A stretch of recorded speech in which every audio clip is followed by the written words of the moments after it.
Okay.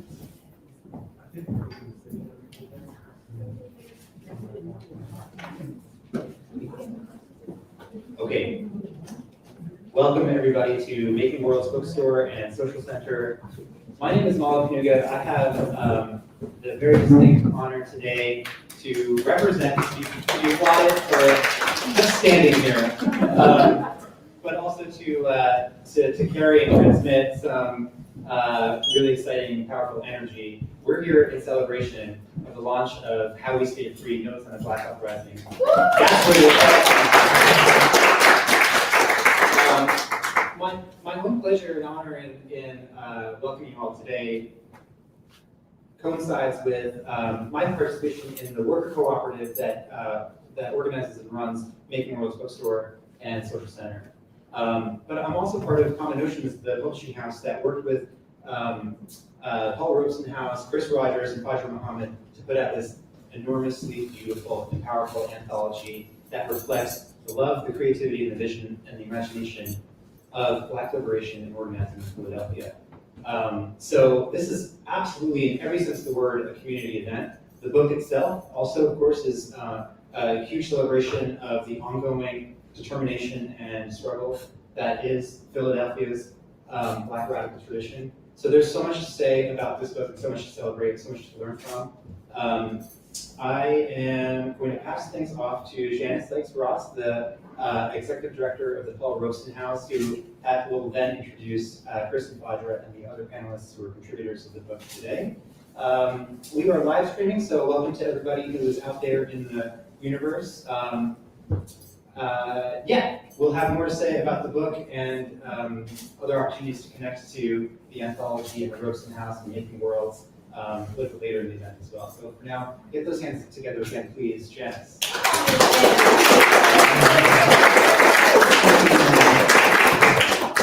Thank you, Milan. It is, we were talking a few minutes ago and we were saying, this feels real. This feels so real now because this is efforts that's been happening for over a year.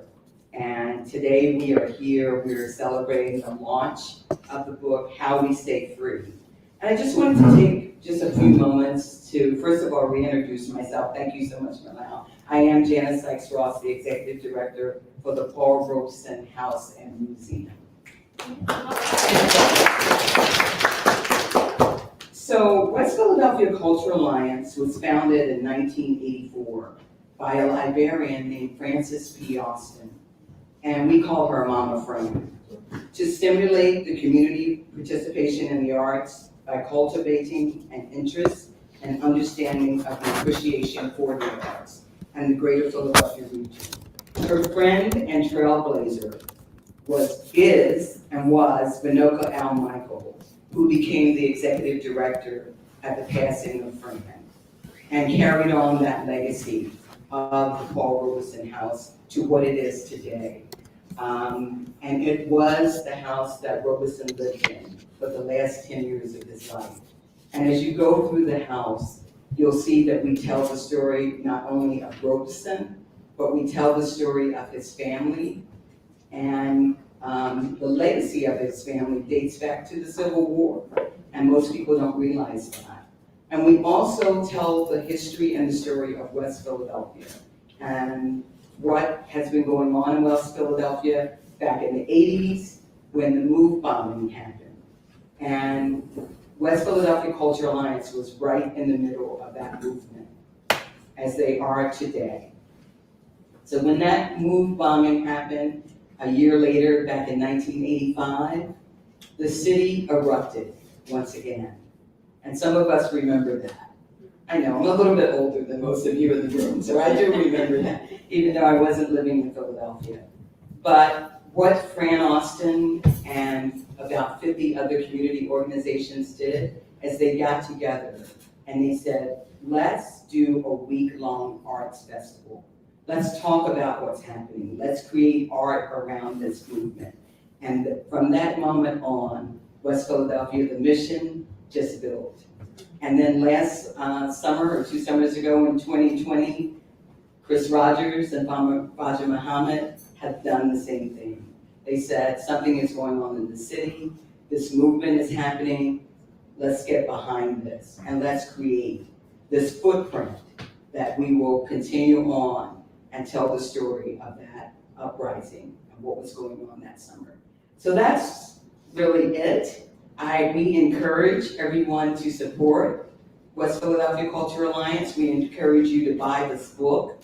It is one of a kind. And now I'm going to pass it over to Chris Rogers and Fajr Muhammad to tell you more about what's going on. Thank you.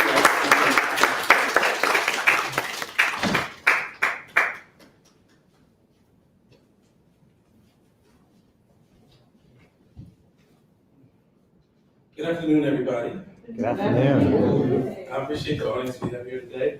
It's going to help this turn into like a real community experience. Really excited to be here. Once again, I'm Chris Rogers, the program director for the Paul Robeson House and Museum, and also co-editor of the collection. I want to begin by first sort of like attending to some business. When we launched the book, we started with, when we were finalizing the manuscript, we really wanted to create like a collective, a crowdsourced dedication, because all of us were going through so much in 2020. We really wanted to lift up the legacy of folks who inspired us to write this book. So we did like this 3-part opening dedication, which you can see in sort of like the first pages of the book. If you have the book on you right now, I would encourage you to open it up. We won't have time to name everyone, but I think all the names that are here in the dedication deserve to be acknowledged. So, if you don't got yours, we're going to get you yours by the end of the day. So, just know that. Sorry. Or turn to page 1. Okay. I feel like I'm doing my sermon now. Open your books. Okay. So it starts, right? The editors of this anthology, in solidarity with the community of contributors that made this project possible, offer this special collective dedication. For this first one, we won't have time to name folks, but I want to take a moment of silence, right? And as folks look at those names that are there, or if you're watching online, feel free to lift up some names in the chat once you hear this prompt. We honor those who have transitioned, some in 2020, but also those before, from whom we have inherited the struggle. And because I'm here with the audience, if folks have some of those names that feel close to you in your heart, and you want to lift those up, say those out loud, would appreciate that. In one of our traditions, we say Ashe after we hear the names of those ancestors. Does anybody got some names they would like to mention, lift up right now in this moment? Loretta Garcia. Ashe. Alicia Africa. Ashe. Tree Africa. Ashe. Venezuela Africa. Ashe. Delaware Africa. Ashe. Conrad Africa. Ashe. Aretha Africa. Ashe. Life Africa. Ashe. Little Phil Africa. Ashe. Merle Africa. Ashe. Netta Africa. Ashe. Raymond Africa. Ashe. Rhonda Africa. Ashe. Tomaso Africa. Ashe. Nick Africa. Ashe. Bill Africa. Ashe. Islanda Good Robeson. Ashe. Paul Leroy Robeson. Ashe. And thank you. And so many others that we cannot name in this moment, but we honor those who come before us. Secondly, we honor those who may be currently locked inside or standing trial, recognizing that our road to liberation is bound with their freedom. Mumia Abu-Jamal, Laura Elizabeth Blumenthal, David Bobo, Matthew Early, Pete Guerra, Leaf, Nicole Lee, Russell Maroon Schultz, rest in power, Ann Smith, Kwame T, and all political prisoners until all prisons cease to exist. Lastly, we lift up the names and lives of the next generation, those newly entering this world to whom we will pass the baton to continue the worthy work. So many names, our descendants, our family, nieces, nephews, kinfolk. I'm just so appreciative of the community, right, that really makes this book possible. I want to take some time to be able to do that. And talking about that community, I also want to lift up and ask folks who are watching or who are here, lift up a prayer for Jennifer Bennett, who's from Philadelphia Housing Action, right? Who's right now, having a tough time with health, but we're praying and, reaching out for our full recovery. So I just also want to lift up her name and her legacy and her work and make sure that folks are aware. So with the little bit of time I got left, let's talk about this, right? This book, the inspiration for this book, right, is that, it's June 2020. The Robeson House is closed to people. We don't have anyone in the building at that time. We're figuring out, what do we do as an organization? How can we still be effective? How can we still carry on Paul's living legacy, right? We asked ourselves, what in this moment, would Paul Robeson be doing, right? And it's not just Paul Robeson, right? Because no man is an island. That's Lionel Robeson was always there beside him thinking about this work. So we think about what that legacy means, and it's what is our responsibility to local movements, right? Many of these organizations, people in this book, are people that we already have long-standing relationships with, that we do events with, that we are in community with so many ways. So how can we document this moment, document this story, say this is where we are and this is where we must go?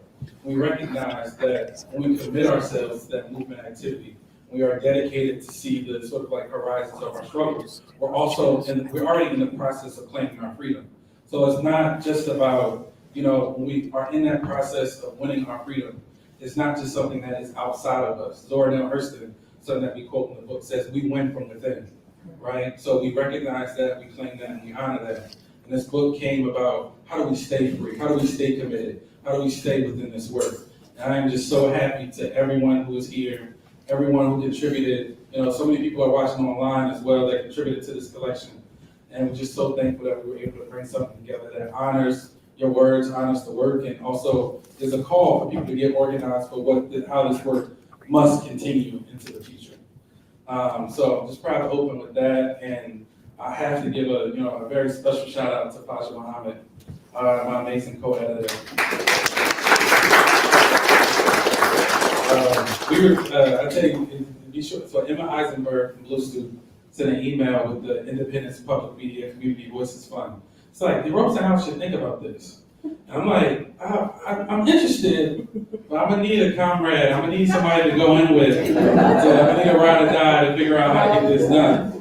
And I was so happy that Faja Muhammad, Philadelphia novelist, is also working on an amazing work that will be coming soon. Join me in this work and join me in really building community and revising and editing and everything as well. So thank you, Faja, for joining in this. It wouldn't be possible without you. That being said, I'm going to invite you to the stage. Thank you.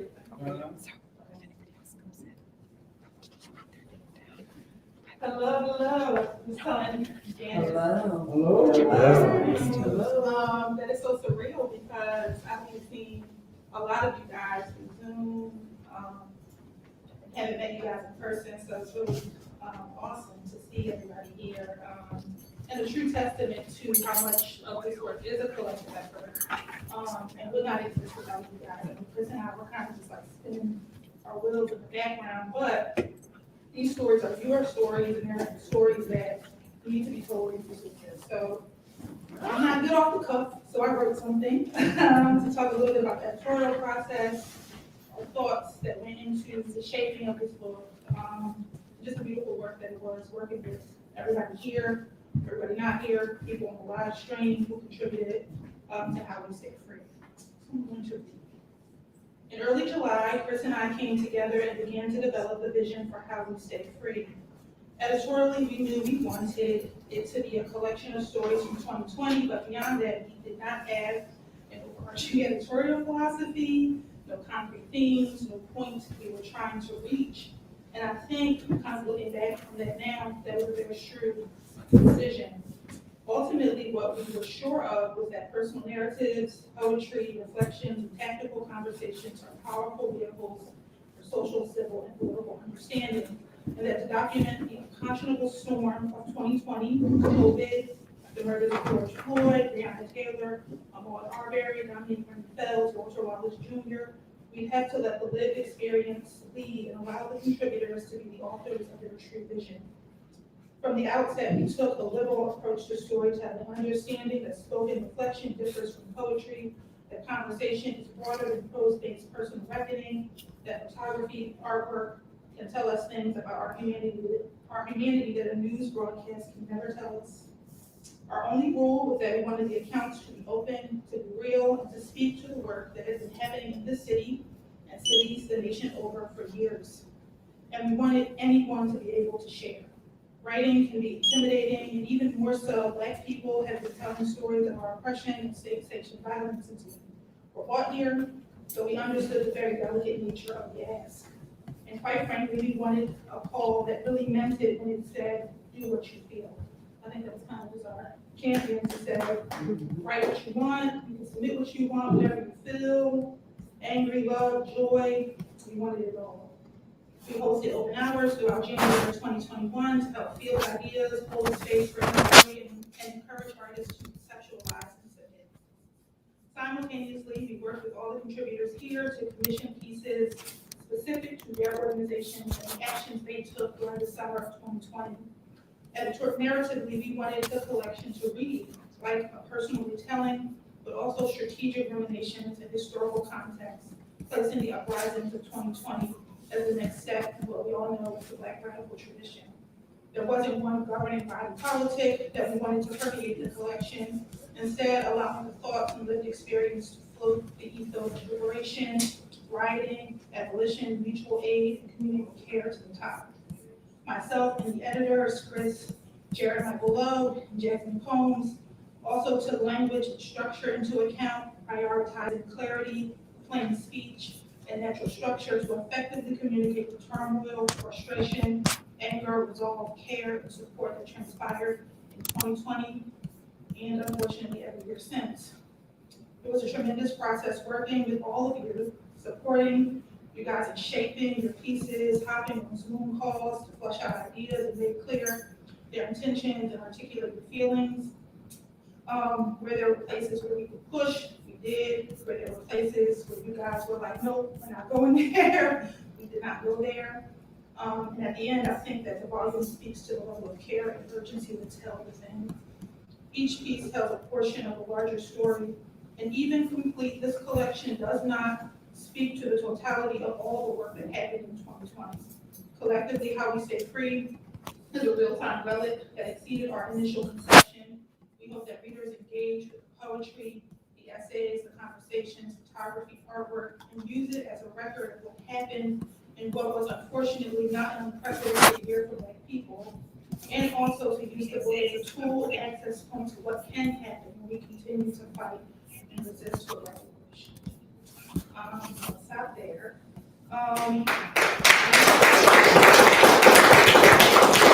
It's funny because I think like when we started it, like the idea was just like, yeah, let's just do this. Like I was like, I'm game, let's do this. I think it's something that I saw it and made sure I would want to be involved in it and I would want it to exist.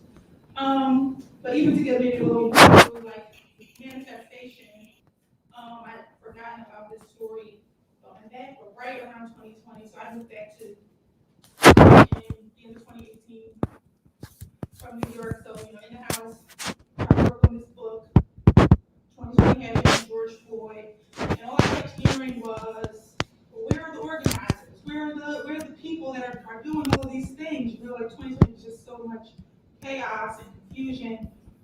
So I started a spreadsheet, because I'm a Virgo and I'm type A. And I just started just doing research on organizations, trying to organize them by their politics, by their ethos, and I just put it to the side. And then when Emma introduced me to Chris, and was like, hey, this is a cool project, would you be interested in helping to edit this collection? Yes, boom, boom, boom. It's just really eerie and interesting to think that like, I'm trying to figure out who are the people that are doing these things, because I know that they exist, I know that they're here, I know that they're doing the work.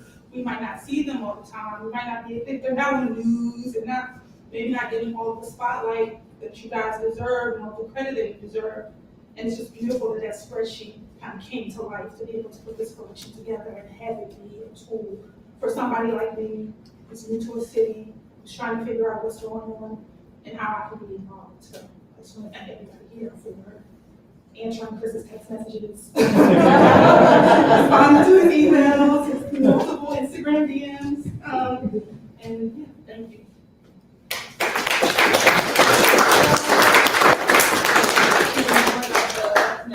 First panel. You got a little audience interactive question? Yes. So while we bring up the first panel, we want to do, talk to your neighbor. If you're on the live stream, you put some stuff in the chat. We want to ask the question, where were you in 2020? And while we do that, we'll bring up the first panelist. Yes, the house, right? Sterling Johnson, Andrea, Malkia, and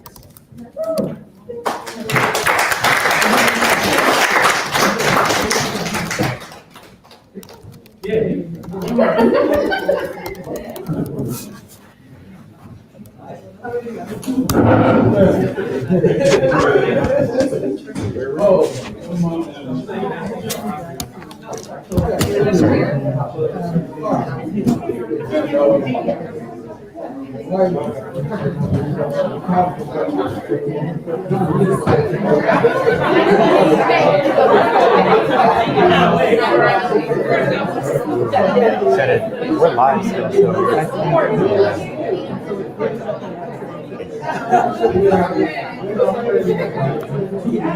We hope you all take your time. Please take time to get to know one another. This whole book is about building community. So please take time to introduce yourself.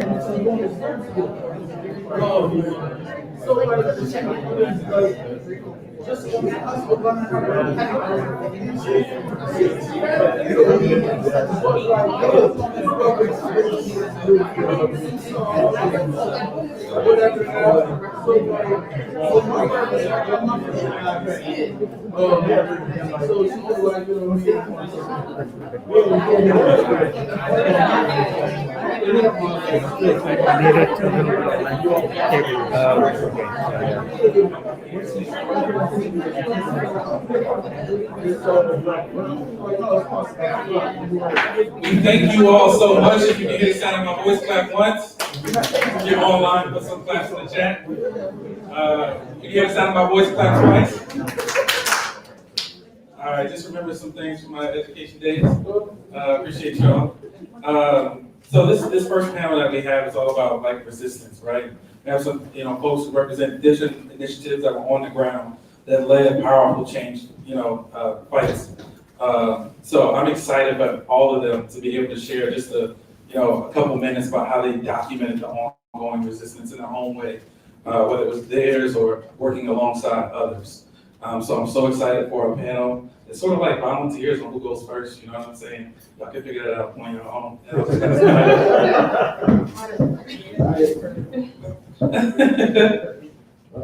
I know somebody wrote something. I think I got something here. It's all right. I'll go first. Thank you, Andrea. Over here, right? Yeah.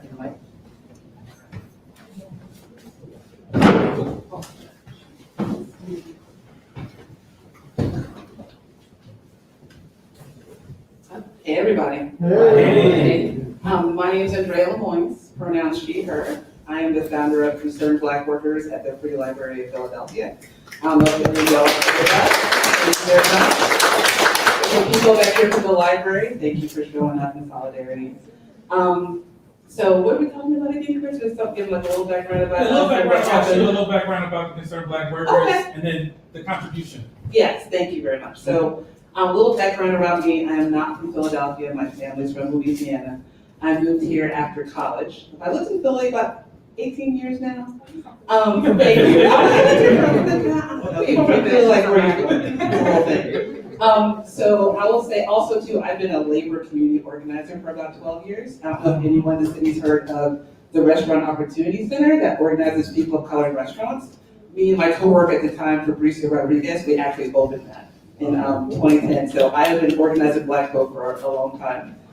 I started working at the Free Library in the foundation. There's actually a nonprofit part of the library. In 2018, I quickly realized that there was a lot of institutional racism that was happening. Like lots of Black librarians are not able to move up in the system. Exactly, I see people shaking their heads, people in Philly now. You go to a lot of neighborhood libraries, the collections don't reflect the people in the community. That's all because of the whiteness of Parkway Central.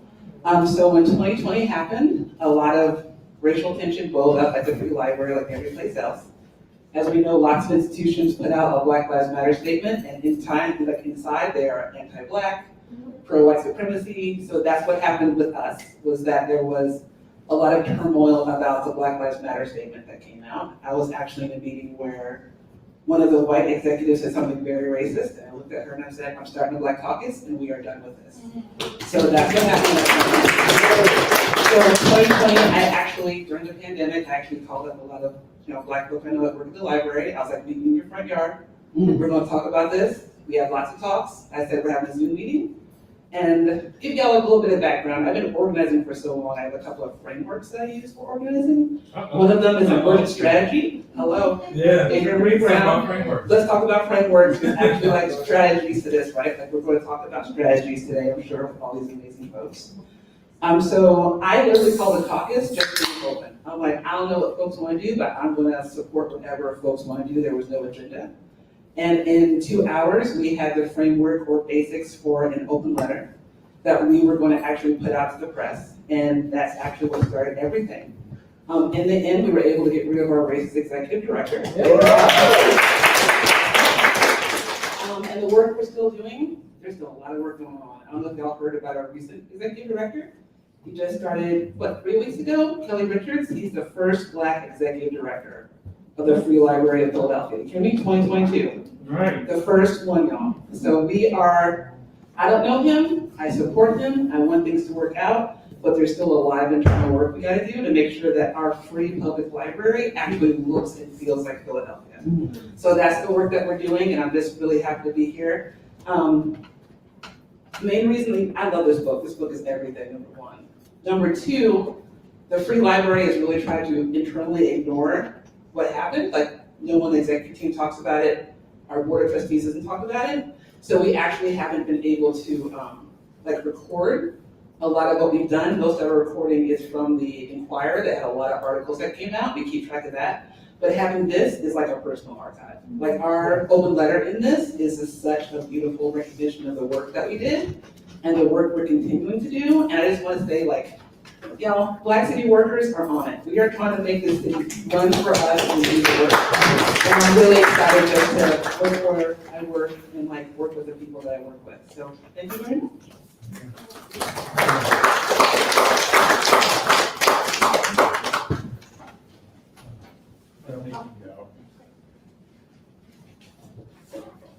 Great.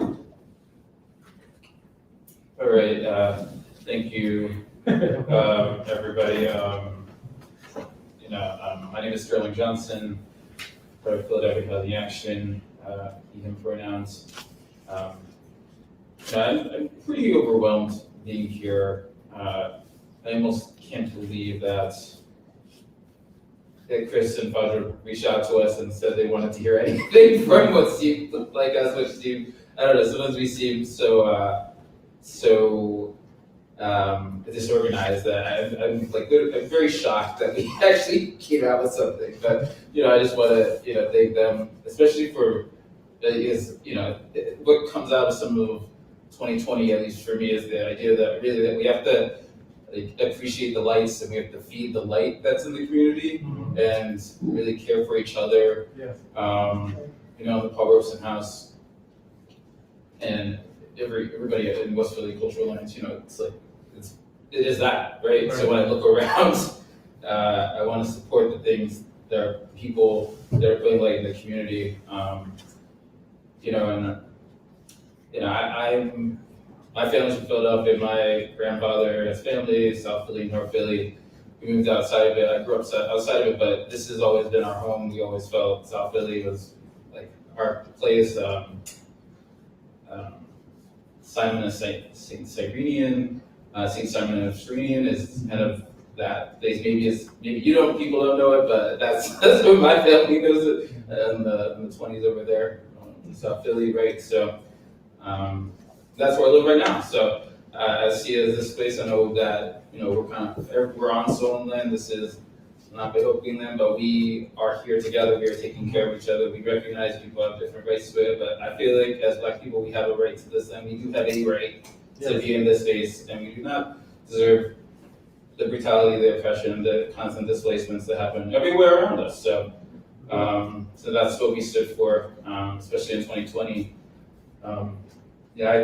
We're a few of us are going to go visit our comrade Jen Bennett, who is in the hospital. That today we'll see how she is, and that's very worrying. Just a few complications that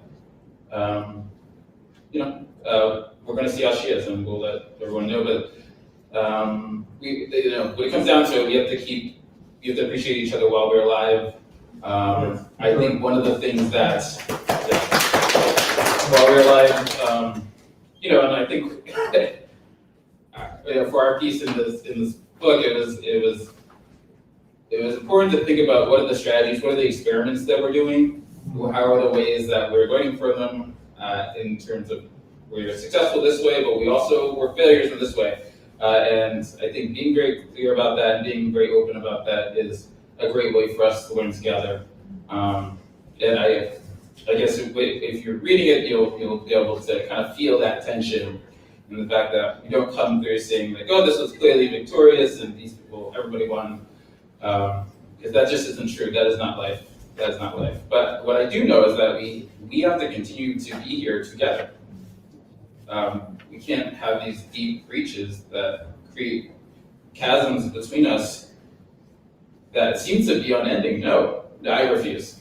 I refuse. And it might be the most revolutionary thing to say that this person isn't perfect, and I love them, and I'm going to continue to love them. Even if you don't, I will continue to love them. Especially if they're Black, especially if they're a person that is queer, that is in my life, that I know has some has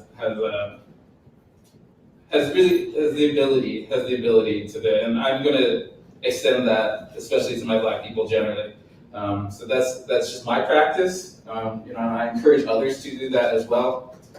I just think that that's important for myself and for honestly. I know there's a lot of great works in here. And one of the lessons is that it does start from within.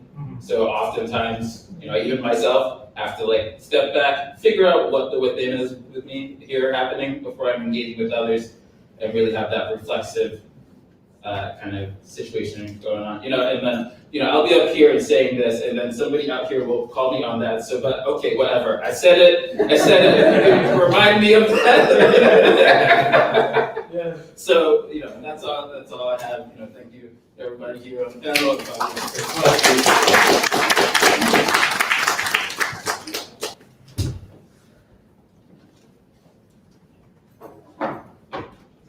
How's everybody doing? Good. All right. So, I'm starting to make a little habit of coming unprepared to the Baby World Books panel. So, I'm just going to be speaking from the heart here. I'm Crystal Strong. I am very proudly a Philadelphian. I'm also very proudly a part of the Black radical organizing community here in the city of Philadelphia. What feels important to sort of say in this moment for me is an uprising is not a moment.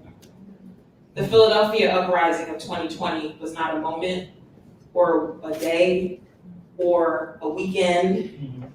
To borrow a phrase that one of my dear comrades, Salim Hallbrook, said so often, we kept the streets hot. He was saying, we gotta keep the streets hot. And we kept the streets hot from May, the end of May, until October. And I think that's worth repeating because, after the cameras left, organizers were still organizing. And obviously when a rebellion happens, nobody needs an organizer to tell them to rebel against the fucked up oppression and situation that we find ourselves in when we see Black life extinguished. Nobody needs an organizer to tell them that this is wrong. But what allows that rebellion to be sustained over months is organization. I'm not getting any response. Yes. Organization. Thank you. It's people, right, who are in the street. And if you can't stay in the street, you're donating resources to the people who can be in the street. You're dropping off water. You're dropping off masks, right? You're supporting in a variety of ways. And it feels very important while we recognize that there's no one way that organizing looks. It is cultural, it's social, it's mutual aid, it's, the child care, right? So that people can go out into the streets. But it is also that presence, that risk. And I want to just give a shout out. I want us to give a shout out to every single person who came to an action. Right.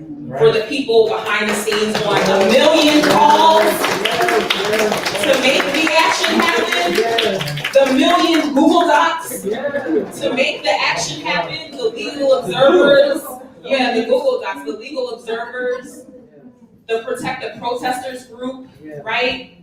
And so I'm saying all of that to say that what feels very special about all of this, but also what feels very important to also just put a little extra emphasis on is the Black uprising that we're annotating, that we're creating a living a living archive of, that will continue to grow. It must continue to grow.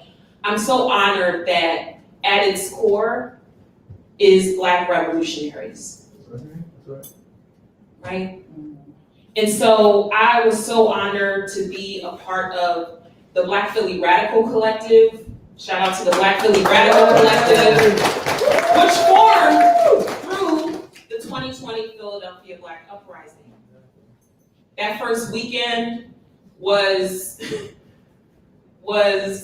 I don't know. I don't know if I have never experienced anything like that first weekend, May 30th, 2020, right? Many of us started at City Hall, moved to the Art Museum, moved back down the Parkway, lit Frank Rizzo statue on fire, lit some other shit on fire.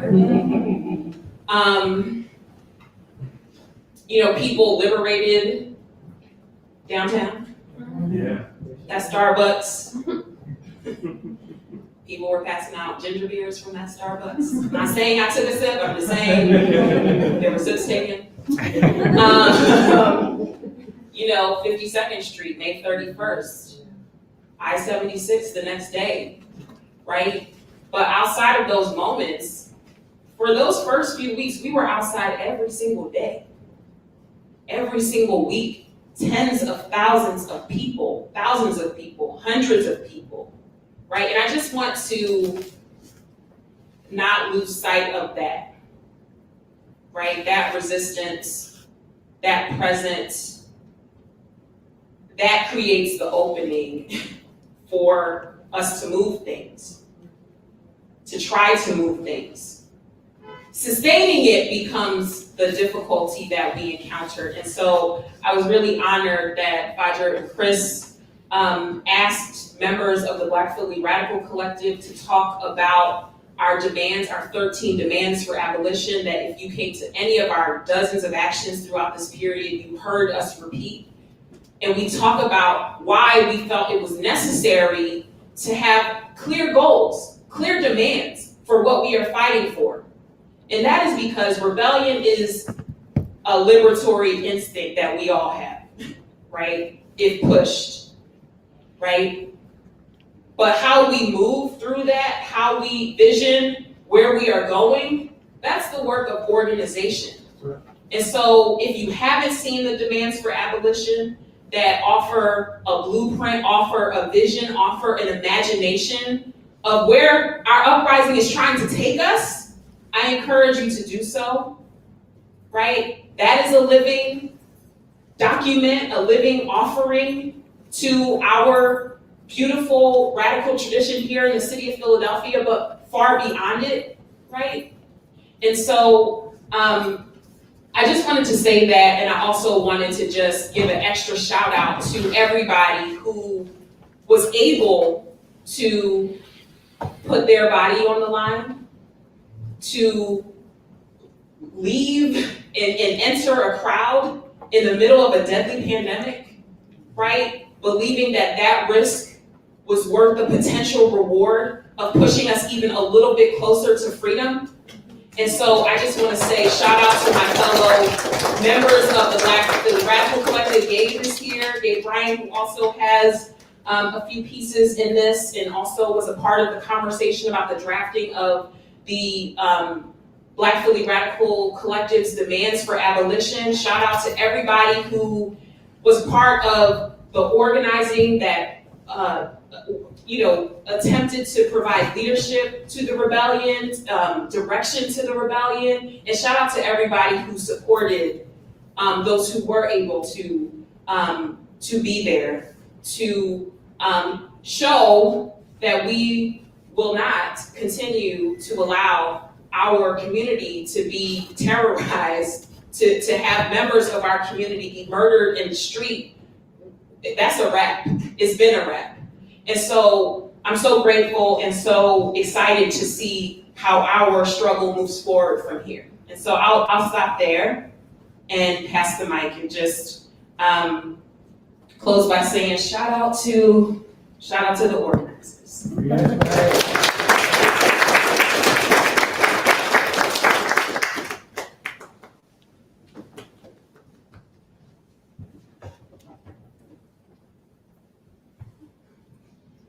Hi, everybody. How are you? Good. I'm Malkia. Hi, I'm Malkia. I'm coming to this work as an abolitionist, as an emerging researcher, artist, community archaeologist. And my contribution to this book was a community archaeology of the uprisings, a story of the uprisings in 8 objects. And when I heard about the book and the call for contributions, the first thing I did is I looked around me, I looked in my room, in my backpack, and I wanted to see what I had from the uprisings. And one object that particularly really stuck out to me is a nail from the Rizzo statue. And I recall that day, just the sun beating down, people yelling, screaming, singing, dancing, running, and all that converging on the Rizzo statue at one point. And I remember my position there, and seeing this nail fling from the base of the statue, I immediately picked it up and I was like, I'm gonna have to think about this later. So what I wanted to do was a call for submissions for objects that people might have found, used, or had that had to do with the uprisings. And I was particularly interested in this relationship of recollection, of connections people had to specific objects that came to mind for them in relation to the uprisings. So I wanted to explore those relationships, and I ended up receiving about 30 objects that covered a whole range of the events, the experiences, what was happening. And I picked 8 for this book because I wanted to focus it on specifically the end of May and early June. And I think these are, so if you look in the middle of the book, in the photo section, there's images of the objects I ultimately selected. And I chose them because I thought they all showed a large range of what was going on at the time. They represent organizations like Black Lives Matter Philly and Philly Black Radical Collective. They represent individuals like the goggles that were part of donation campaigns and the helmet of the medics. And that also represents collectives. Also here up against the Law Legal Collective, let me borrow their shirts. And also thinking about the context of the COVID-19 pandemic. So there's a mask, and this mask was present at 676. So that's another context here. And that, along with the legal observer shirts, had to be handled with gloves because they had been subject to tear gas. So in thinking about all of these objects and the stories they tell, I really wanted to think about how we remember the uprisings and our engagement with them, but also how we act, because ultimately the data I'm collecting in this practice of looking at the material culture of uprisings and protests ultimately can inform us about what we could do going forward in movement work. And before I finish here, I just wanted to say thanks to the people who gave objects for this chapter, and the organizations as well. So Up Against the Law, Black Lives Matter Philly, Philly Black Radical Collective, Crystal Strong, thank you, Coltrane Love and his family. Coltrane was our youngest contributor at 7 years old. Sunny Singh from 856. And anonymous contributors as well. It was really important for me to try to safely get as many different kinds of people as possible. So I'm grateful for that trust. And all the people who contributed to the general submissions. I'm hoping to have a living spreadsheet or database of everything soon. And the editorial team for helping me with what I thought was a crazy concept at first, who helped me bring it to life. And my friends Miri and Carl, who read some of the first drafts with me. So thank you.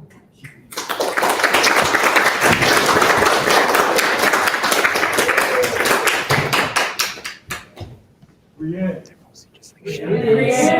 You know, but no questions. Yeah, just like shout outs and things. You know, folks were really excited to see Tafari speak other things. I think, everybody who's here on this panel today, I just want to, thank you all so much. And I know Sterling is humble, but like the work of Philadelphia Housing Action and the historic 2 encampments, right, that were happening across the city. A lot of people, and I think this happened in our conversation, right, as we're building the story. There was a lot of energy and focus on the parkway, right, because of its proximity, it being a quote-unquote white space, so to speak. But the work that was happening on Ridge Avenue was just as powerful, just as strong in the community and the relationship that it built. I think, there was historic concessions that were made, right, and that y'all are still organizing now. But that community that is made, the lessons that come out of that, you're now seeing articles from all across the country talk about the power of encampments, right? And I think that's the legacy of y'all work. So I just want to honor that Philadelphia Housing Action and what they did as well.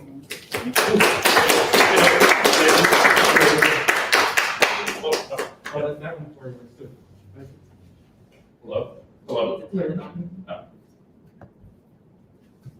Hello? Hello? Hello? Hello? Hello? Sorry, I did just want to give kind of the settle this in some of the activism that is in North Philly that came before us, especially Ms. Ruth Burchett, Ms. Jackie Wiggins. I just want those names to be out there to know that we literally check in with them. like, what do we do? And they give us direction. So it's like, I don't know, and then all of Philly that came, especially on Ridge Avenue. I just want people to know that this, I don't know, it's like we are doing our part in the part that we live in, the time that we live in, but it's like all this work is done before us to lay the groundwork. They were fighting Temple and PHA for decades. So Ms. Ruth Burchett and Jackie Wiggins, just making sure their names are out there. Thank you so much for that. As we close this panel, I just would like to hear just a quick something from you all. What do you hope the life of this project does? Maybe just quick 20, 30 seconds for each of you. So I hope the life of this project actually continues a tradition of archiving the work that's done. I think hearing from you on the panel, and working for the library, I actually am a librarian, not officially, but I'm a librarian. So I very much value, like tracking our history, tracking the work as a counteract to history. So like what white supremacy will say about our actions. I definitely echo all of that. And before we were talking about the sort of in-between work of what goes on in between these historic events that we're responding to. And I think this book is one step in that in-between work, the work that's not as pretty, that's the hard background work, what ultimately becomes the organizing of the uprisings and protests. And I hope that we could look at this as a historical document, as data that we can think about and reflect on and take the lessons as we move forward into what's next.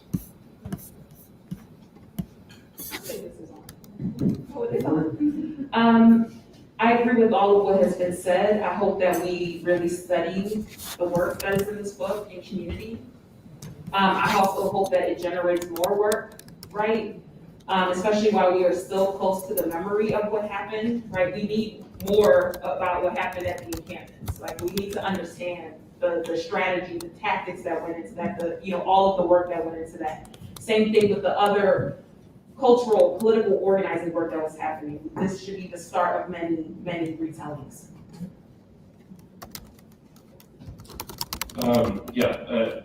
Just like some things that came out of this are the fact that I think all of us are here, and sometimes people look to others to remember, but like, no, that is my job. I will tell people who is important, and the people that are important were the people that were standing in front of the police on 3 separate times, daring the police to come and brutalize us. And then, you know what happened? They backed down, right? And all those people, I could go on and on, but like, and some of them have died, but it's, those are the people that mattered, Marty and Buck and Anthony and all the people, it's like, and, it'll be our job to continue to put their names down to let people know that they matter.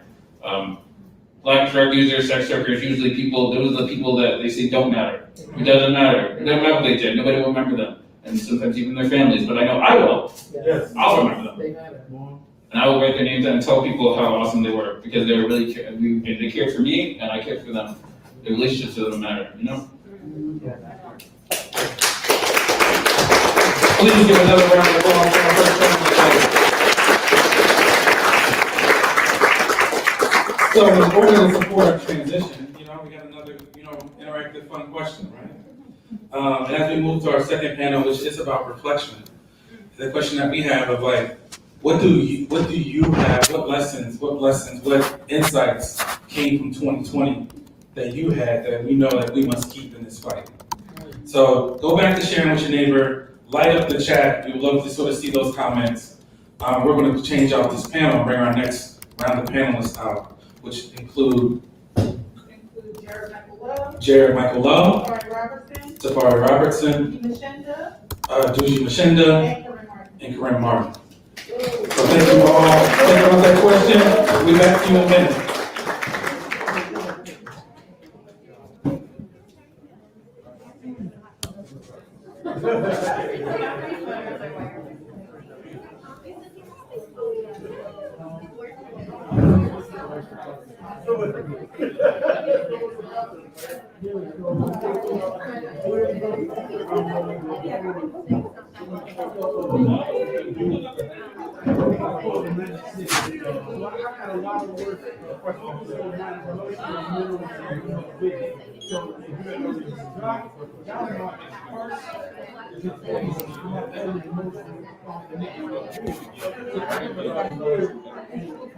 Sir, thank you so much.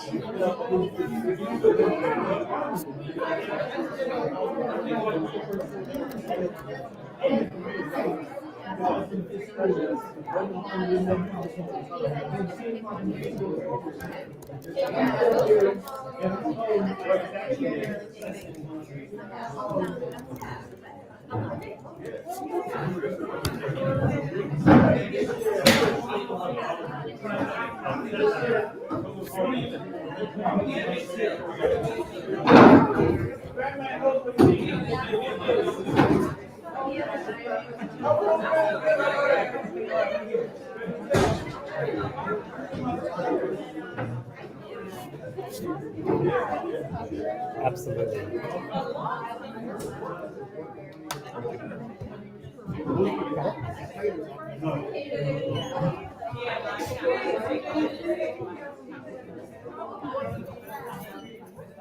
So it is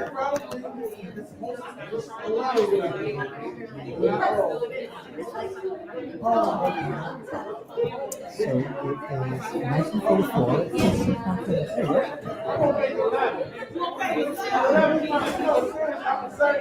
Testing. All right. As we come back together, I wonder, are there any cool things coming through in the chat below? A lot of shout outs. There's a lot of shout outs in the chat? Some folks are very excited to hear from Tafari. Okay. Yeah. Well, shout out to our people in the chat, giving shout outs. We love y'all. Thank you for being safe. We're gonna be safe together. We're still gonna build community. All right. Thank you very much. Well, if you can hear the sound of my voice, clap once. So you can hear the sound of my voice, clap twice. This is not working. Can I email you? I'm so excited to talk with you after this event is over about what was shared during your talks. I'm really interested in that. And thank you. And our second panel. Posh, you want to talk about this one?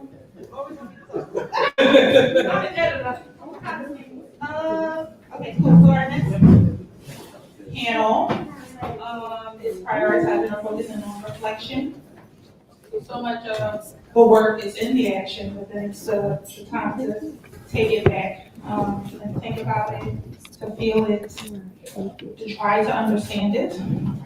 So we would love for our panelists, who includes poets, interviewers, photographers, essayists, to discuss the importance of reflection, documentation of the uprisings of 2020.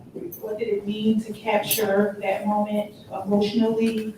Try to put it down either in words or graphics. So tell us a little bit about your organization, Squad Click, the work you did in 2020, and a bit about your contribution and how it contributed to your own reflection or just the larger reflection.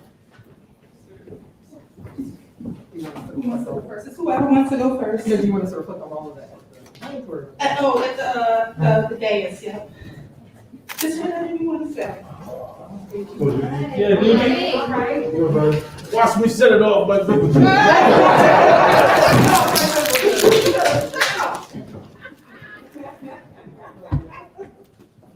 we can't laugh, what we here for? Exactly.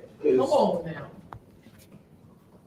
I don't know what you're about to I've been crying at least once a week for these 2 years. Wow. Yeah. But this morning it was tears of joy. Because I'm just, I got some remarks and I might just go off the cuff.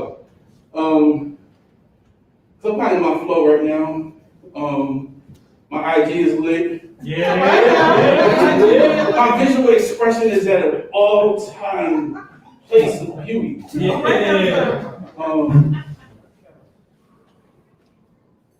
Light reflects light, right? Yes, it does. This is what I wrote this morning, because there was so much rage and despair.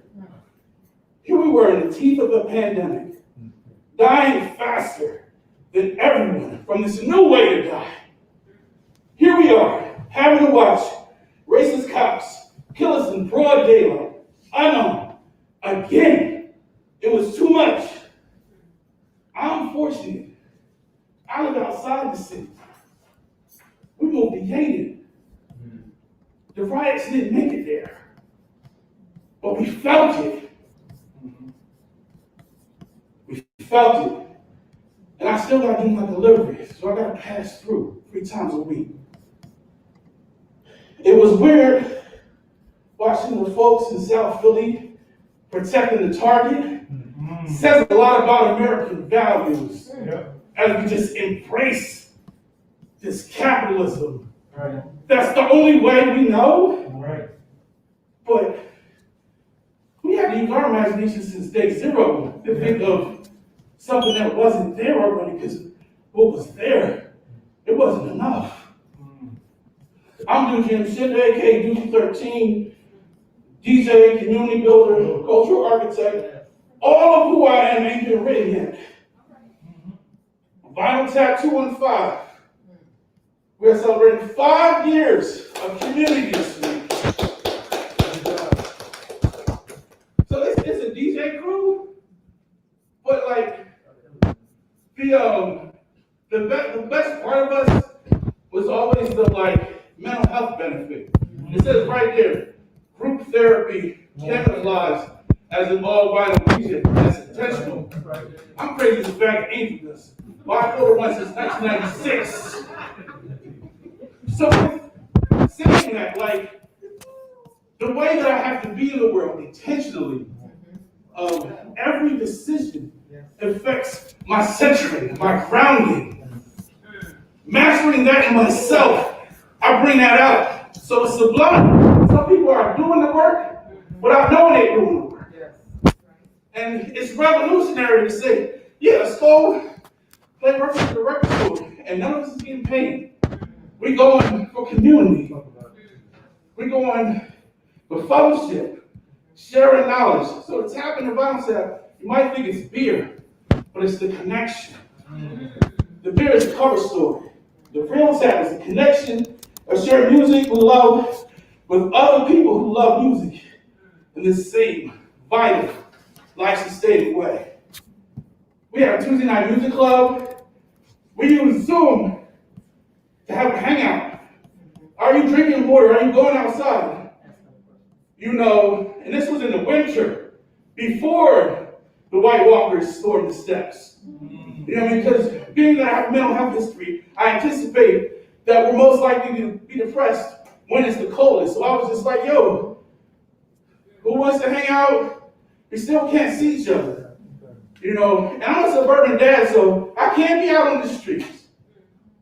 I gotta be home, reading bedtime stories, making dinner, washing dishes. I started a garden. Didn't eat none of the food, but I'm still here. I had to put that energy somewhere. Y'all was able to get out there. I had to stay home and put that energy in the earth so I could stay grounded. So, yeah, man.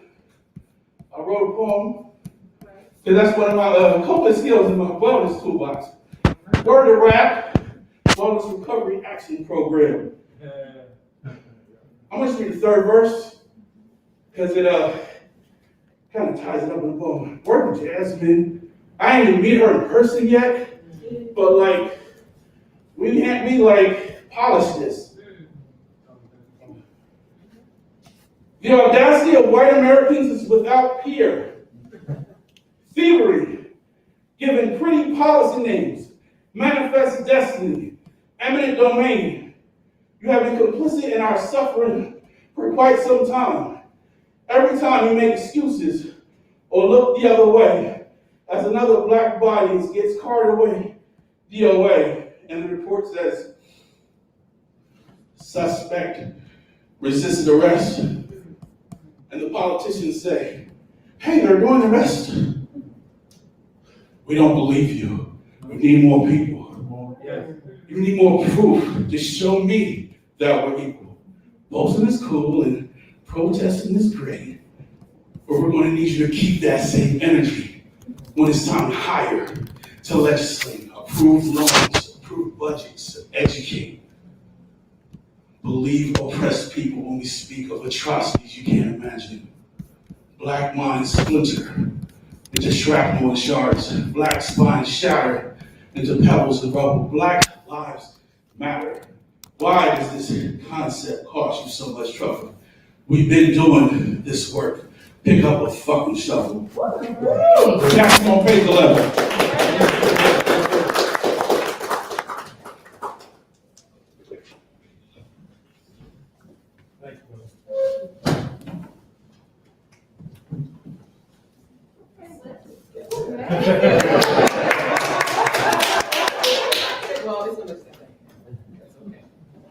So I first want to start by saying that I think I want to begin with a collective breath. Breath is the thing that has sustained me, and I'm sure all of us through this trying time, present time included. So if we could just take a collective breath, deep breath into our bellies.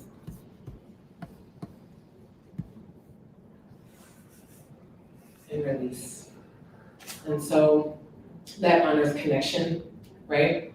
And our presence And so, my name is Corinne Martin, and I am an EC native, Atlantic City, for those who may not know the abbreviation, but I call Philly home.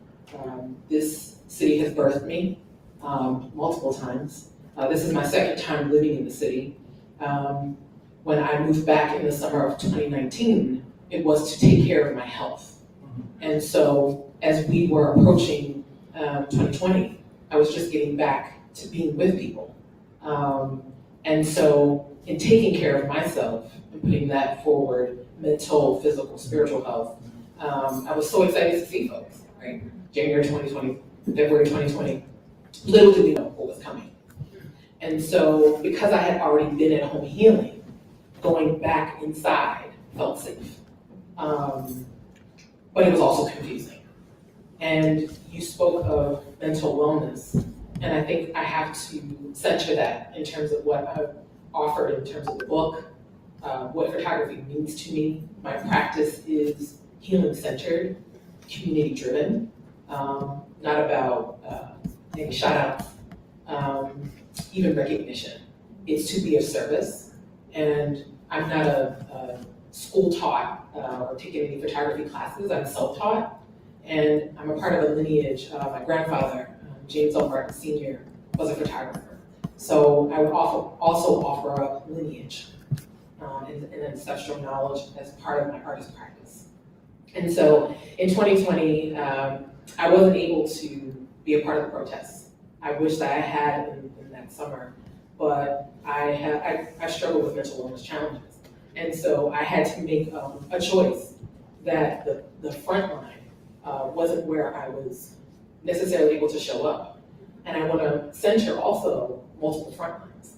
And so that what came from me being able to find a space of, I guess, healing in my own photography is what I could offer. And so I lived near 52nd Street. I lived near Malcolm X Park. And so that's what I had access to. And I want to also lift up accessibility. That those multiple front lines, that organization, that childcare, that food, that mutual aid helped me to sustain my life. It speaks to the history of food insecurity, housing insecurity, right? The work that has been done prior to even the pandemic. We were already in a pandemic. So that systematic oppression definitely is in my work. That multiple frontline, I guess, perspective. I was going to 52nd Street to get some type of community, see the Black life that was in my neighborhood. I've always lived in West Philly, both times I've lived here. And so that connectedness is what drew me out of my house. When it was often hard dealing with depression. And so I would go to 52nd Street, and I ended up doing a photography project called 52nd Street, the Gathering Spot. And at that gathering spot is where I saw the community actions that were taking place.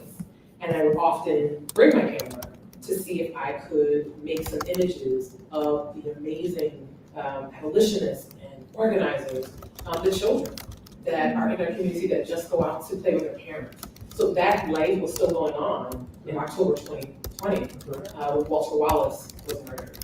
And so one of the images that I think guided one of the main reasons why I wanted to submit work to this amazing anthology is this image.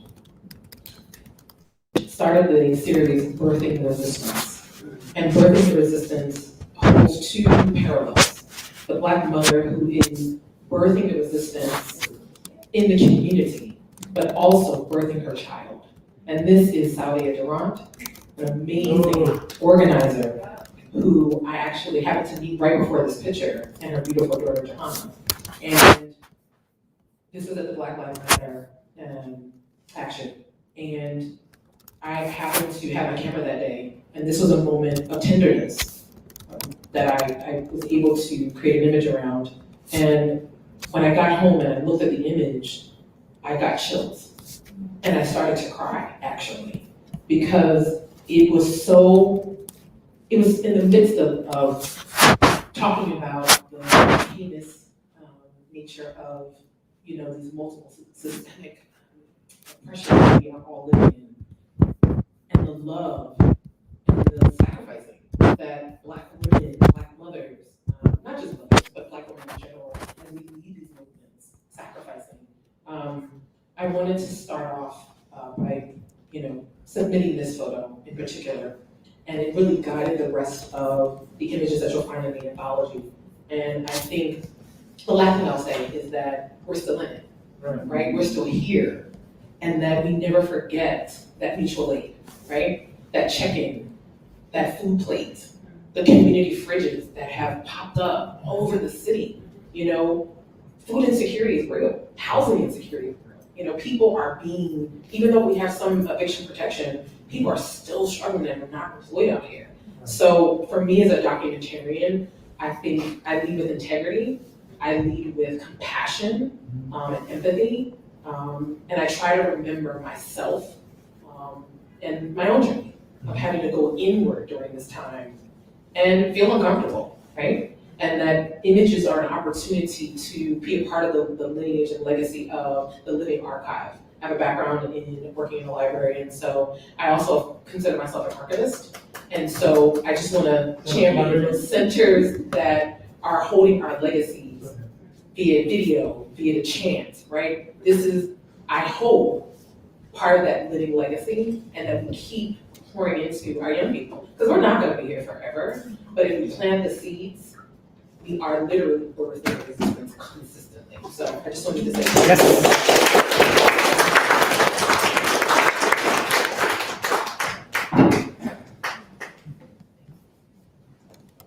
Hello, my name is Frank Robertson. I contributed a piece.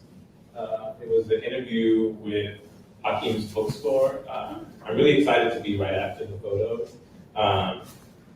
Because I always really enjoy those movie books that you get, like the Pirates of the Caribbean novel, and then the photos from the movies, and then you can. So if you don't like to read, you can just look at the pictures real quick and then close it. But I'm also just really excited because I've been thinking about what I was gonna say, and I really admire the people who took notes and are able and wanting to learn that skill. I can only talk also admire the skill to do that well. But I'll do my best. The reason that I felt the urge to submit my piece about Hakeem's bookstore, I already had a project that I do called Book Space Archive, where I'm from Texas, and I drove myself from Texas after graduating and hanging out for a year or two to Philadelphia, because I just figured, this next adult chapter of my life, if I was gonna have to do it anywhere, I would either just kind of stay in Texas and be stuck there, or I could just kind of do it anywhere, it was gonna be bad either way. Job searching, and whatnot. So I came to Philly, but one of the things that I was passionate about and that's really informed me in my life is these spaces that are bookstores and cultural centers and home museums, like the Robeson House and Hakeem's. And when I was in college, we put together a multicultural lounge, and it was the first one. And that work of collecting books and giving books away, and and sitting in a basement and finding stuff, and and finding chairs on the side of the road and bringing them on the campus, and being cool, now we've got 3 chairs. And it's these parts of the process where you just kind of can step to it. And so I made this project where now that I have to drive and stop in New Orleans, Atlanta, and DC, and Philly, so I interviewed people at their bookstores and found what is, there aren't interviews, and I'm saying this because this is inside the conversation with Hakeem, because I'm not interviewing Miss Yvonne, the owner of Miss Yvonne Blank, the owner of Hakeem, about Hakeem. But it's what happens here, and what happens when you walk into bookstores and Black bookstores, and I appreciate this one, but it still is this is a different bookstore than Hakeem's and the Shrine and the Community Book Center, and because it's not about the books and it's not about the thing. It's walking in, and when I first got here and I go to Hakeem's. And happy to see you, but Miss Yvonne don't really want to talk to me because she has to run the whole bookstore. Are you here to get a book? but it's also like there's books that are there, like as I started to spend my time there, like years, and I'm just like, wait, like there's books that you're keeping in print from Dawood Hakim himself, who started that bookstore in 1959, that like just can't be found anywhere. And the thing I think that I'm really thinking about after listening to everyone speak is also the fact that like Miss Yvonne, and even talking to her in this, where it's like in my youth and in like the way we engage with politics, like Miss Yvonne is very excited about Kamala Harris, you know, and it's like you gotta vote, and those are things that like we position ourselves as like really against, and it's like we have these like radical battles where it's like online and amongst the young people, we like anybody who, if I ever met somebody at like a coffee shop who was like, "Ooh, I'm really excited about Kamala Harris," I'd be like, I don't want to talk to you ever again. But then I'm like, but this is a contradiction because I have to think about this, because how would I be so naive to be like thinking that way and coming to someone like Miss Yvonne, who is keeping the oldest black bookstore on the East Coast, and think that I have some sort of political like hierarchy, like I could possibly be more radical than that. You know what I'm saying? Like, and I think that's something that's like a really complicated thing to think about right now in 2020, 2021, and on forth. And like as my politics has again pushed me more and more radical into like learning about like black anarchy and things like that I still fully believe and like learn about and like just really, you know, really get into a point where I'm like, yeah, the United States needs to just like not exist. Like that's the only answer. Like these things have to be destroyed and there have to be destroyers. And I think like positioning myself in that range, but also we need to know what to do with each other. And I'm like learning about like my boss, right? Like, you know, I work in education, we work with kids, and you know, we care so much, but there's always these contradictions where it's like, oh yeah, but we own the building that we work out of, therefore my boss is a landlord. And it's like, how do we find these spaces? Anyway, that's where my head is at. What I actually wrote about is like, so I spoke with Miss Yvonne. It was a rainy day. The day of the uprising in May, as they came, the military and the police come down the street and they end up tear gassing. And I remember watching it on a live stream and realizing, because I lived down like 2 blocks down the way on 50th and Chestnut. And I remember watching the live stream and being like, those are the people who are just out, those people are just out there on a Sunday. Like it wasn't, you know, like until they started pushing the line down, it wasn't an organized protest that was coming up 52nd Street that day. Like it was people just kind of outside the corner store. But as they brought SWAT and they increased the military presence and they increased, like they escalated it, and then you start seeing young people come out and say, all right, so what's up? Like let's get to it. But Miss Yvonne's store is right there. And then they start tear gassing the neighborhood. And I remember like stepping out of my house at that point, and I, you know, was a year into my life in Philly at that point. I don't really know anyone, and I'm like literally between that weekend, like standing on my porch, being like, do I go this way? But what am I gonna do? Like I don't really have any more resources than anyone else. Like I would literally just be delivering myself to get tear gassed and then walk home. Like and again these contradictions. That's like what like I don't understand. But anyway, getting to the point where I can come back and talk to Miss Yvonne, who was at the bookstore at that time, and with Miss Cheryl Davids, her friend who has been supporting her and volunteering at the store, and they worked at the store together as like when they were like 15. And also Miss Cheryl Davids works with the Free Library of Philadelphia and doing these volunteer projects. And Miss Glenda, who was like Miss Yvonne's sister, but that's like not by blood, and they like argue in the bookstore. Yes. Like, and you go and they like will just start yelling at each other. And it's really fun. But anyway, it's like, how do we pull, like, how did that become something that we archive? Like, how do we find that energy and just letting them talk? And like, I really like in my piece, part of it because it's like, it's not about me and like, it's about being a service and it's about archiving and like, I think I do this piece and it's like, because it needs to exist and like, even if it doesn't get read now, I want someone to be able to find it and be able to read, you know, just the ideas that they had. It's not a conversation about the Uprising necessarily. We touch on it. It's not a conversation about Hakeem's bookstore necessarily. We go over the details. I added this art at the beginning literally because it wasn't about Hakeem's bookstore. It was,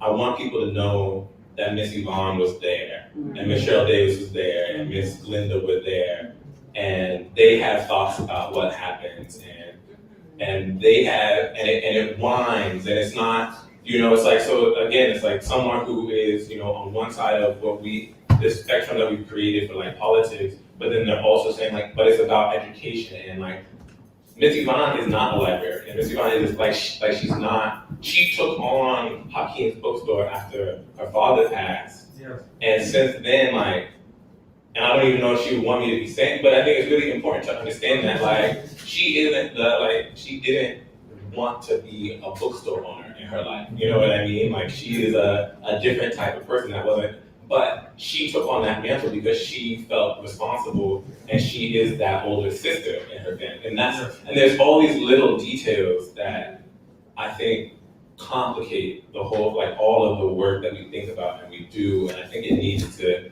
exist. And in all of my projects with the different bookstores, I think about capturing those energies, and I have it in audio if you go to my website.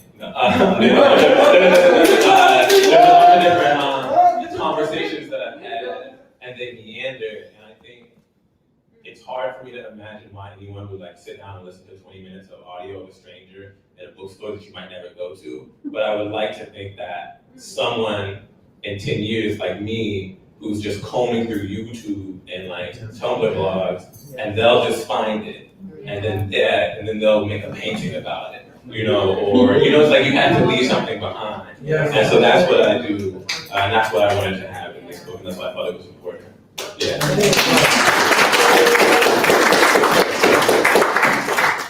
Hey, Jared. Before Jared starts, I also want to say Jared was a co-editor. Editor assistant on the project as well, so he worked with all of the editing more pieces. Hello, everyone.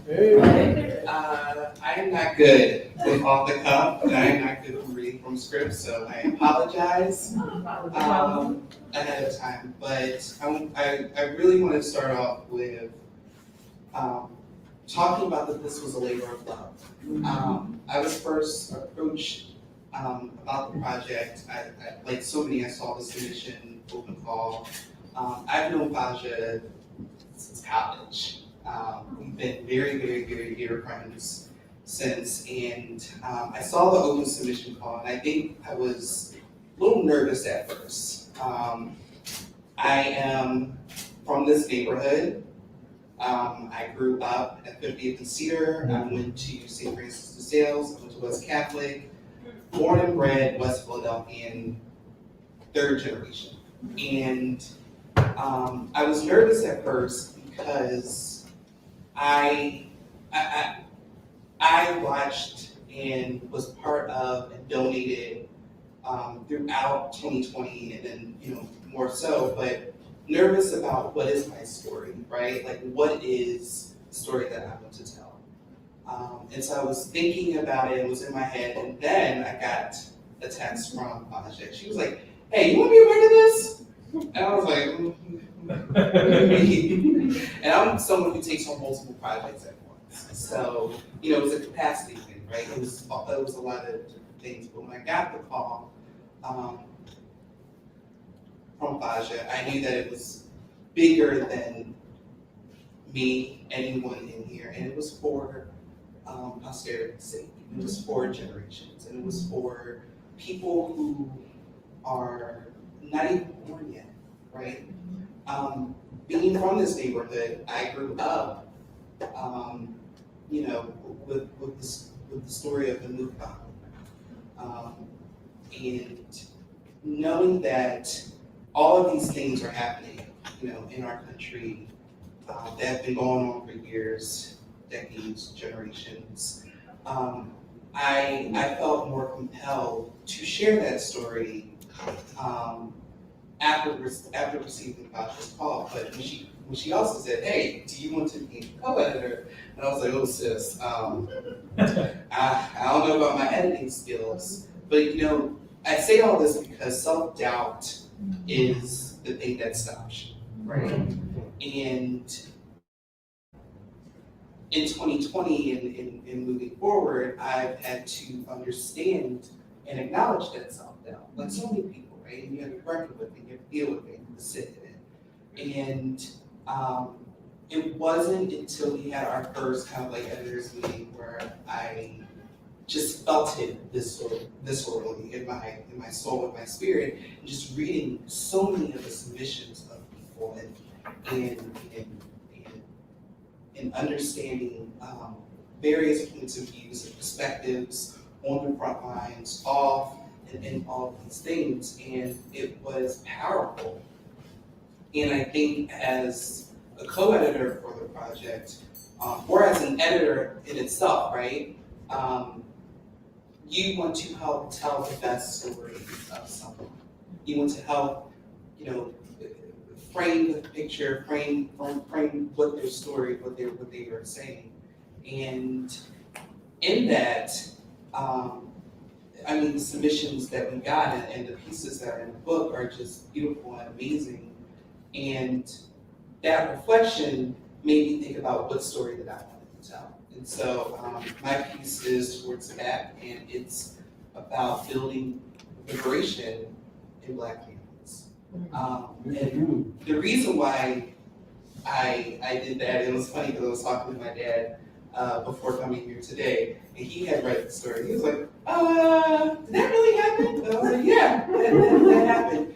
And I started off writing that, at 5, 6 years old, I remember seeing images on television around me and seeing Los Angeles just ablaze, and just seeing, how my family members reacted and how they did not want to share with me at 5, 6 years old, what protests looked like, what activism looked like, all of these things that I was seeing at the same time on television and from other forms of media. And I was also thinking, while drafting that piece, I have a 7-year-old cousin, and a second cousin, and just how he experiences things differently from how I experience them. And so it was important for me to write and to understand that, one, liberation means many things, right? And two, how do we tell our kids about the moment that we're living in and the moments that we continue to live in? And it stuck with me, and I remember in the piece, I interviewed my cousin, who she's an educator in New Jersey, and she teaches to predominantly white students. And she had to share with them about uprisings, activism, strife, liberation. And it was met with such discord in her community because she was sharing her truth, an unvarnished truth.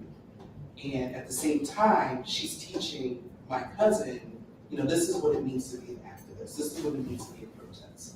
Be at a protest. This is what you do.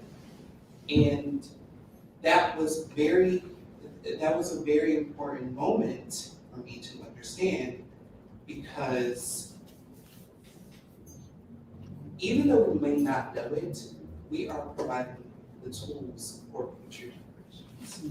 And so it was important for me to share that story, knowing that my experience, being a kid, watching Rodney King was very different from my cousin's experience today, witnessing everything and having questions, and having that open and honest dialogue. So my hopes and my dreams for this project, Anthology in Action, is that, we talk a lot about archiving, right? But it's also the power of storytelling. And it's also the power of narrative. And how do we tell the stories of our communities, of ourselves, of the people who rear us, and how do we share those stories for future generations. So I hope that this is a powerful tool, a powerful resource moving forward for scores of Black, brown, white, so many different children who are living in this moment and have questions and look to grown-ups for those questions.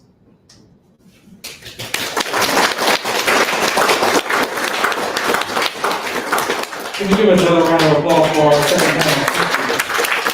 Thank you. Thank you. Thank you. All right, so if y'all can sit up here, it's fine. We're gonna do about like 10 minutes of Q&A. You know what I mean? Try to pull some stuff from the audience possibly, pull some stuff from what's happening online. The collective wisdom in this room is really strong. So if a question comes up and it's like, yo, I need to pass the mic to you because you hold knowledge about that story, I'm just saying, I'm be looking out. Yeah, no So questions, just let's see if we can take a couple questions, probably the next 10 minutes or so, and kind of work through this. I just was passing this So, on. all right. So do we have any questions from the audience within the room? Where Brooklyn at? Over there. Yeah. Me. And Bilal, let me know if there's anything great coming in from online. It's all just love. Let's say? It's all just love. There's no Oh, questions okay. yet. Well, that's what we love. We love some shout outs. You know what I'm saying? We also, right now, we have a solidarity campaign going on with the book. And I'm saying this, but I'm still hoping y'all formulate some questions, right? So right now, we're in the middle of a solidarity campaign.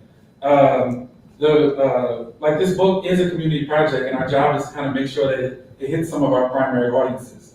I'm so grateful to the work of the Concerned Black Workers of the Free Library that put us on to like, yeah, this is how this book is going to make its way all across the free library system. So we're currently organizing that right now. We're also working, you know, we have a great relationship with Ishmael Jimenez, who's at the Social Studies Curriculum Coordinator for the School District of Philadelphia. So on the 17th, February 17th, we're doing an event with the school district to talk about this book and hopefully getting books all across the school district of Philadelphia as well.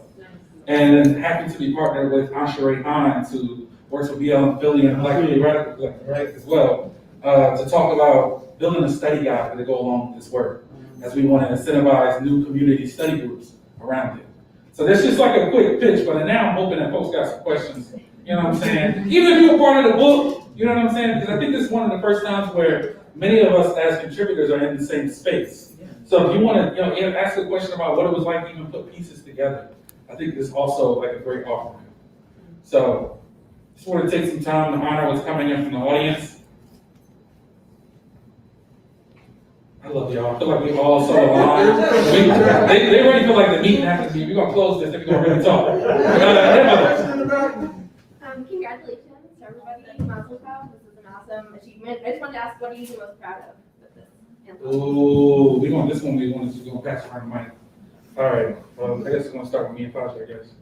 So get ready. I think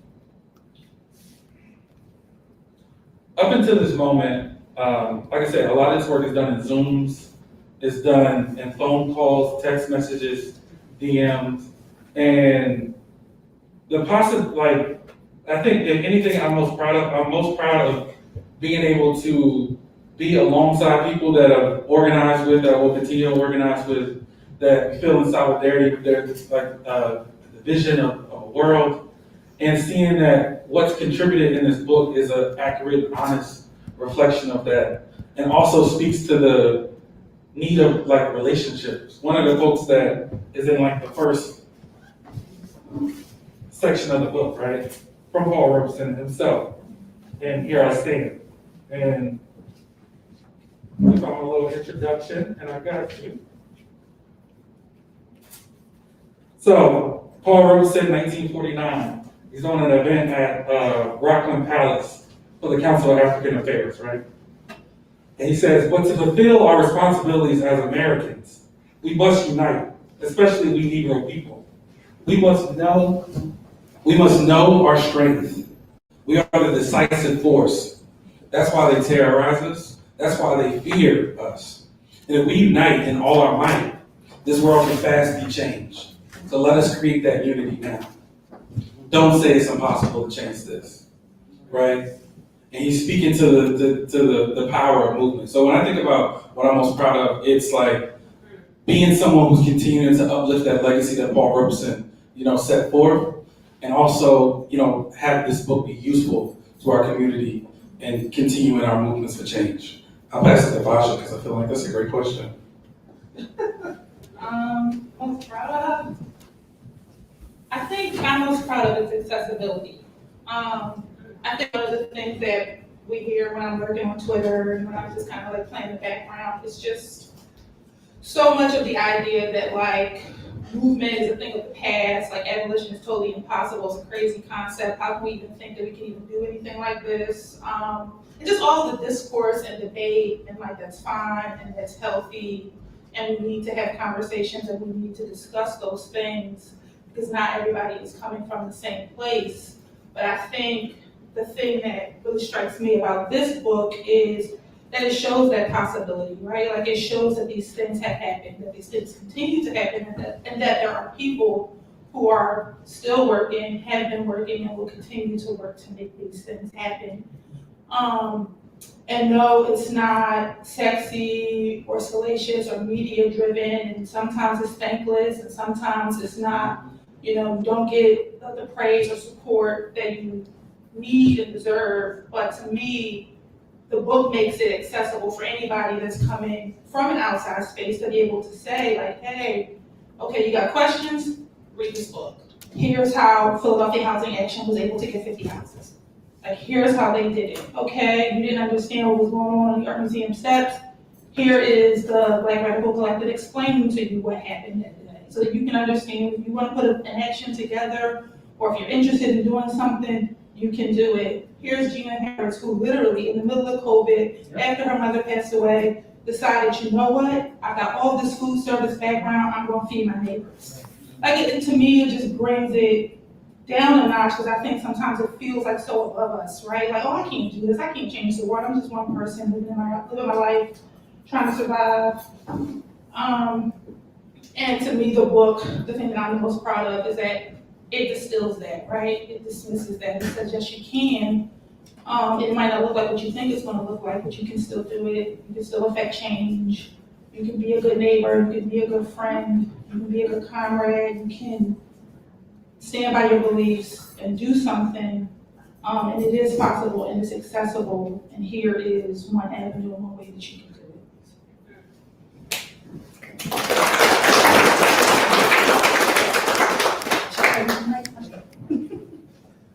Oh, so yes, this probably be our final question.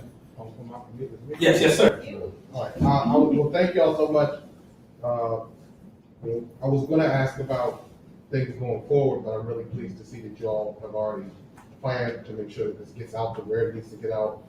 And I'm thankful for so many reasons. My question, really quickly, is: are there any insights that changed your sort of analysis of things, or ways that, as a result of actually putting together this book in a reflective process? Because it's clear that a lot of folks already had an analysis of police, the empire, and all those other things going before this Uprising. But now that you had a chance to reflect on other things, and you're like, oh, now looking at this all together, I see this thing different. I would like to open that one up, for some of our contributors, some of those who maybe have seen the full manuscript, right? We got to see it together. How would you respond to such a question?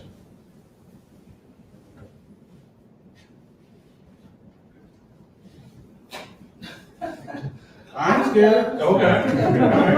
I ain't never scared.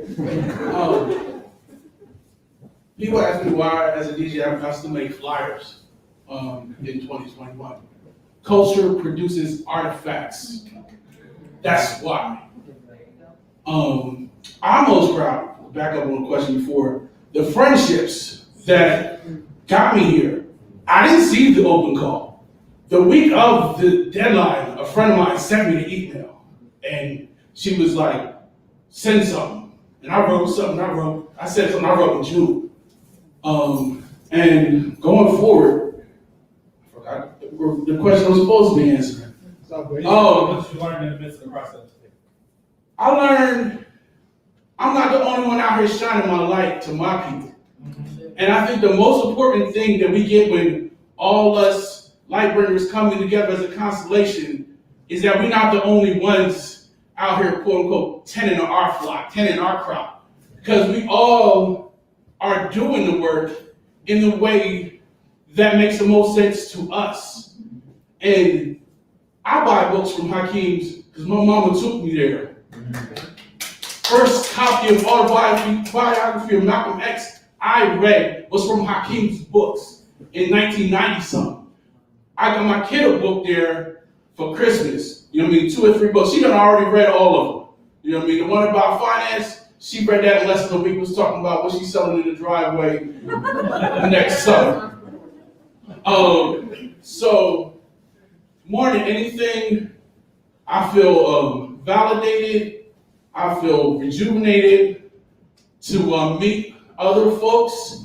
Because when you're doing your part of your work, you're just doing your part. You're just doing your part. You don't get to look up and say, "Hey, is anybody else doing anything?" So we got this chance. Thank y'all. Yeah. And now, like, you know what I mean? Who knows what connections will come after this from people we've seen physically in person. Somebody might need speakers for a block party or whatever. They're like, "Yo, dudes got speakers. Dudes got speakers, y'all."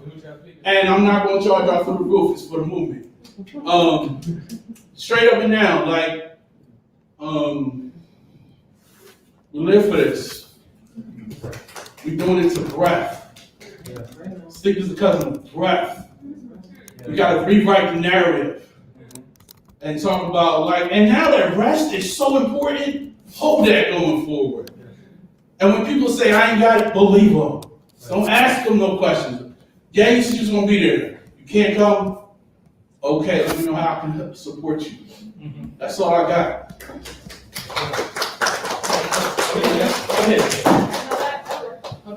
Hello? Oh. I just wanted to, what's been in my spirit since you asked that question is bear witness. And so that we all are in community, and this anthology allows us to bear witness. That our presence as individuals, but that we were all part of a collective, right?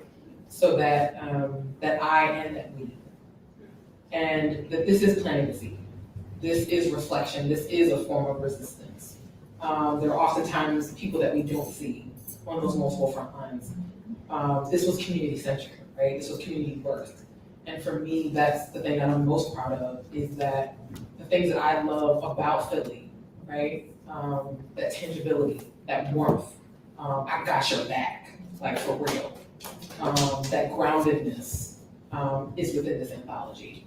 And again, big ups to Chris and Faja and Jared and the Paul Robeson house. Yes. For all your labor, you know, and pushing and nudging and birthing this amazing anthology. Thank you. Thank you. Thank you all.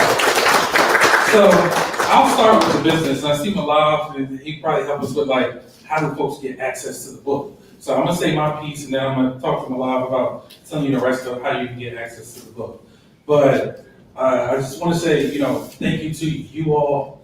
One thing I did not say yet. So Matthew Early, if you look into the section, if you look into the photo insert section, there's a poem within the book from Matthew Early, who's currently incarcerated at SDI Cole Township. He saw an early article about this project in the Tribune, Philadelphia Tribune, shout out to Black newspapers, and responded, said, "I want to be part of this collection too." So we talked. He submitted a poem. He said, he sent it to me to say, transcribe it and put it in.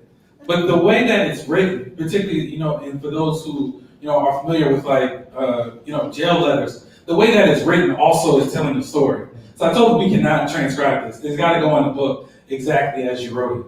So you'll see that within the collection. And Matthew couldn't be here with us today, but for all of those who are here and for those who are watching online, shout out to Josh McPhee, who also helped with the cover. But for Matthew Early, I want we're in constant communication, we're constantly on the phone, sending letters back to him as well. Please, before you go today, please, if you read that poem, I want you to write Matthew a note so that we can mail those out to him, so he can also feel that love from us and establish and keep that relationship and that connection going. One of the things I say, the last thing I'll say about Matt is that when he submitted his collection, when he submitted his submission, like everybody got honorariums for their submission, right? We should be paid for the labor of doing that work. Matthew said, oh, no, you don't gotta send me that money. What I would like for you to do is host a writing workshop at the Only Rec Center. Because that was the place where I learned how to express myself. So I want to see the next generation do that. And just that sort of like, essence of passing the word on is just such a beautiful thing. And I think that's what this book is about. So we are, continuing to hold the solidarity campaign, getting the books into the schools, getting the books across bookstores. And right now it's at Making Worlds. It's also, shout out to Janine Cook at Harriet's Bookshop, who's also in the book. Right? She also has a set there, and we're getting Hakeem's books over there real soon today. I was talking with Ms. Sharon the other day. We're also working on something. I gotta tell you about this, Safari. So Dawood Hakeem's birthday is in May, so we're gonna do a celebration of the book, but also a celebration of Hakeem's in May. We're gonna work on that. And I just want to thank you all. And Mom, I don't know if you could come up and just like how to access the book, what are the ways they can do it, how to find it, those sorts of things. Thank you, Malab. One of our publishers. Shout out to Common Ocean Press, Malab, Nikki, Alexander, so many others.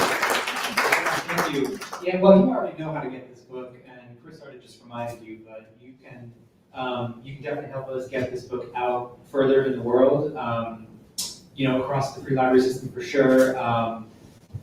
To our friends and family who are behind bars. Also, the Solidarity Campaign is meant to address everybody who's here, everybody who's not here, everybody who can learn from this book and feel reflected and remembered in the work of this book. So you can always come in to Making Worlds to chat about this and other related programming and projects that we're trying to do. Big thank you to Independence Public Media Foundation, not only for supporting Paul Robeson House and for this anthology, but for a lot of really great work around media, democracy, grassroots media building in the city. Very, very important work. What else should I say? Well, really very much appreciate you all coming out here today. We are interested in this bookstore and social center in building exactly in these ways in the days and weeks and months ahead. So we really value your ideas and your suggestions, recommendations. We want to work with you all on building out programming that reflects all the issues and questions and the vision that's going on in the city, the creativity. So we're going to keep building. Big shout out to Fadra and Chris also for bringing us all together. It's that friendship that sustains us. So thank you all. We do have the book for sale here today. If you want to check out that solidarity campaign, you can go to the publisher's website, commonoceans.org. You'll find some more information about that. And thank you to everyone who's been on the live stream and all that love that you're shouting out.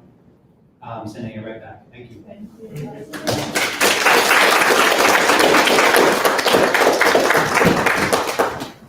That's a wrap. You want to put some music on? If you're a contributor and you haven't got your book yet, I got